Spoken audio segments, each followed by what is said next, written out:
ગોધરા શહેરમાં શ્રી દેવીની શેરી યુવક મંડળ દ્વારા ગણેશજીની આગમન યાત્રાનું આયોજન કરવામાં આવ્યું હતું. યાત્રામાં મુંબઈના પ્રખ્યાત ઢોલ ખાસ લાવવામાં આવ્યા હતા, જેના તાલે સમગ્ર વાતાવરણ ભક્તિમય બની ગયું હતું. આ યાત્રામાં મોટી સંખ્યામાં ગણેશ ભક્તો જોડાયા હતા અને શહેરના સામાજિક આગેવાનો પણ ઉપસ્થિત રહી ગણેશ ભક્તોનો ઉત્સાહ વધાર્યો હતો. ઢોલના તાલ અને ભક્તિમય વાતાવરણ વચ્ચે યોજાયેલી આ આગમન યાત્રામાં ભક્તોમાં ભારે ઉત્સાહ જોવા મળ્યો હતો.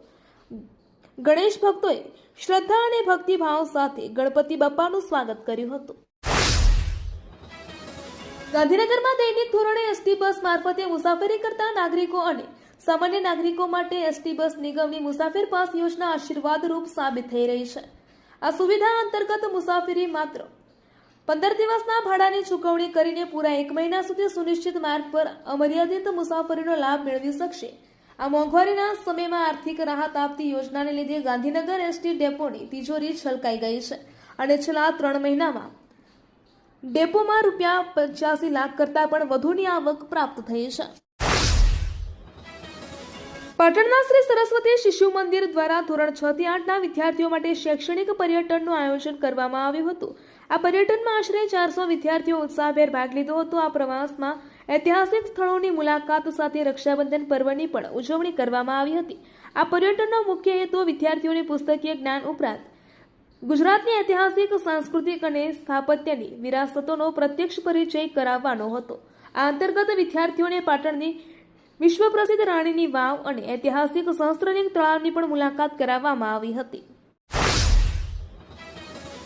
અમરેલીના લાઠી તાલુકાના દુધાળા ગામે પદ્મશ્રી સૌજે ધોળકિયા સંચાલિત ધોળકિયા ફાઉન્ડેશન દ્વારા પોતાના ખર્ચે તૈયાર કરવામાં આવેલા ગુજરાતના ગૌરવ સરોવરનું આજે ગૃહમંત્રી શ્રી અમિતભાઈ શાહના હસ્તે લોકાર્પણ કરવામાં આવ્યું હતું. આ અંદાજે 4 કરોડથી વધુના ખર્ચે તૈયાર કરાયેલું આ સરોવર 80,000 ચોરસ ફૂટ વિસ્તારમાં પથરાયેલું છે અને તેમાં આશરે 23 કરોડ લીટર પાણીનો સંગ્રહ થઈ શકે છે. વરસાદના કારણે સરોવર હાલ પાણીથી ભરાઈ ગયું છે.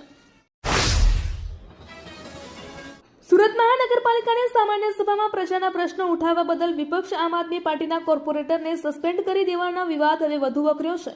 આ નિર્ણયના વિરોધમાં આમ આદમી પાર્ટીના પદાધિકારીઓ અને મહિલા કાર્યકરોએ સુરતના મેયરના ઘર બહાર હોટફિક્સ વેસ્ટ પ્લાસ્ટિક કચરો ઠાલવીને ઉગ્ર વિરોધ નોંધાવ્યો હતો. કાર્યકરોએ હાથમાં 115 સીટની બહુમતી પછી સુરતની શું મળ્યું કચરાના ઢગલા જેવા લખાણવાળા બોર્ડ અને પ્લે કાર્ડ સાથે શાસક પક્ષ વિરોધ સૂત્રોચ્ચાર કર્યા હતા.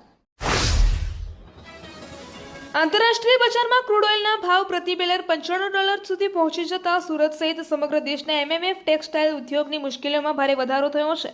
સ્થાનિક બજારોમાં તૈયાર ફેબ્રિકની કોઈ લેવાલી ન હોવા છતાં પોલિએસ્ટર યાર્નના ભાવમાં અચાનક મોટો ઉછાળો આવ્યો છે. યાર્ન ઉત્પાદકો દ્વારા કરાયેલા કૃત્રિમ ભાવ વધારાના અને કાચા માલની અછતના કારણે સુરતમાં દૈનિક 6.5 કરોડ મીટર થતું કાપડનું ઉત્પાદન ઘટીને હવે માત્ર 2.5 થી 3 કરોડ મીટર જેટલું જ રહી ગયું છે. આ ગંભીર મંદી અને કટોકટી વચ્ચે ટેક્સટાઇલ ઉદ્યોગોને બચાવવા ચેમ્બર ઓફ કોમર્સ દ્વારા કેન્દ્રીય ટેક્સટાઇલ મંત્રી ગિરિરાજસિંહ સમક્ષ પત્ર લખીને કસ્ટમ ડ્યુટીમાં તાત્કાલિક રાહત આપવાની માંગ કરી છે. વડોદરાના દુમાડ ચોકડી બ્રિજ નીચે પૂરપાટ ઝડપે આવેલા એક અજાણ્યા વાહન ચાલકે રાહદારીને અડફેટે લેતા ગંભીર અકસ્માત સર્જાયો હતો. આ અકસ્માત બાદ વાહન ચાલક સ્થળ પરથી વાહન લઈને નાસી છૂટ્યો હતો, જ્યારે માથા તેમજ શરીરે ગંભીર ઇજાઓ પામેલા યુવકનું એસએસજી હોસ્પિટલ ખાતે સારવાર દરમિયાન મોત નીપજ્યું હતું. જૂનાગઢ જિલ્લાના કેશોદમાં આવેલી યોગેશ્વર ધામ સોસાયટીમાં તસ્કરોનો આતંક ચિંતાજનક રીતે વધી રહ્યો છે. ગત રાત્રે તસ્કરોએ સોસાયટીમાં ધામા નાખીને 2 ટુ વ્હીલર અને એક કરિયાણાની દુકાનને પોતાનો નિશાન બનાવી ચોરીને અંજામ આપ્યો હતો. આ ચોરીની આ સમગ્ર ઘટના નજીકના સીસીટીવી કેમેરામાં કેદ થઈ ગઈ હતી, જેમાં 2 બુકાનીધારી શખ્સો ચોરી કરતા નજરે પડે છે. અવારનવાર બનતી ચોરીની ઘટનાઓને કારણે સ્થાનિક રહીશોમાં સુરક્ષાને લઈને ભારે ચિંતા અને પોલીસ પ્રશાસન સામે તીવ્ર રોષ જોવા મળી રહ્યો છે. બનાસકાંઠા જિલ્લાના મુખ્ય મથક પાલનપુર શહેરના ગુરુ નાનક ચોક ખાતે જિલ્લા મહિલા કોંગ્રેસ દ્વારા વધતી જતી મોંઘવારી અને તેલ ખાંડ સહિતની જીવન જરૂરિયાતી ચીજવસ્તુઓના ભાવ વધારાના વિરોધમાં ધરણા અને પ્રદર્શન યોજાયું હતું.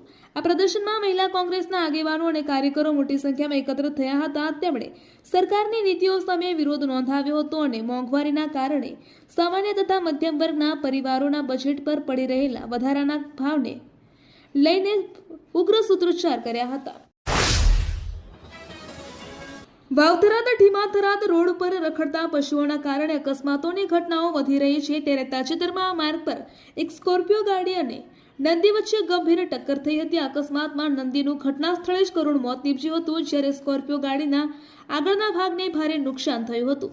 આ ઘટના બાદ સ્થાનિકો અને રાહદારીઓમાં ભારે રોષ જોવા મળી રહ્યો છે. સ્થાનિકોના જણાવ્યા અનુસાર છેલ્લા 15 દિવસમાં જ ઢીમાથરાદ રોડ ઉપર આશરે 8 થી 10 જેટલા પશુઓ અકસ્માતમાં જીવ ગુમાવી ચૂક્યા છે.